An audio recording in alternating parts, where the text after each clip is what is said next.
முதலை கண்ணீர். புனித பிரான்சிஸோட சபையில் அவரோட அனுமதி இல்லாமல் யாரும் சேரவே முடியாது. லூக்கா அப்படின்ற ஊரை சேர்ந்த இளவரசன் போல இருக்கிற ஒரு பெரிய இடத்து பையன் அவனோட நண்பர்களை கூட்டிக்கிட்டு சபையில் சேர்றதுக்காக பிரான்சிஸை பார்க்க வரான்.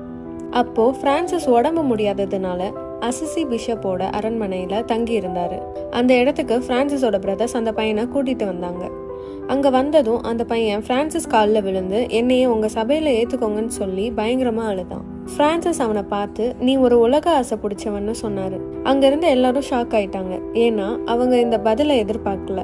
இவ்வளோ பாடுகள் நிறைஞ்ச ஒரு சபையில் சேரணும்னு தெரிஞ்சு வர ஒருத்தரை பிரான்சிஸ் ரிஜெக்ட் பண்ணுவாருன்னு அங்கேருந்து யாரும் நினச்சி பார்க்கல. அப்போ பிரான்சிஸ் அந்த பையனை பார்த்து நீ வெளியே மட்டும்தான் அழுகிற, ஆனா உன்னோட உள் மனசு உலக ஆசைகளை தான் தேடுதுன்னு சொல்லி முடிக்கிறதுக்குள்ள குதிரைகள் உள்ள வர சத்தம் கேட்டுச்சு. அந்த பையன் ஜன்னல்ல எட்டி பார்க்கும்போது அவனோட அம்மா அப்பா அவனை கூட்டிட்டு போக வந்ததை பார்த்தான். உடனே அந்த பையன் எதை பத்தியும் கவலைப்படாம அங்கிருந்து எழுந்து அவங்க அப்பா அம்மா கூட உலக ஆசைகளை தேட போயிட்டான். இதைத்தான் ஹோலி ஸ்பிரிட், தூய ஆவியானவர் முன்னாடியே அந்த பையனோட உள்ளத்துல இருக்கிற எண்ணத்தை புனித பிரான்சிஸ்க்கு தெரியப்படுத்தினாரு.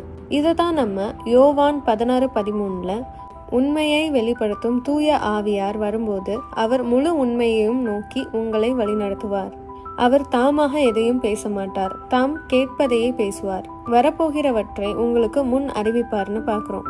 ஸோ நம்மளும் எதை செஞ்சாலும் தூய ஆவியானவரோட துணையோட செஞ்சா அவர் நமக்கு வரப்போற அபாயத்துல இருந்து காப்பாற்றுவார்.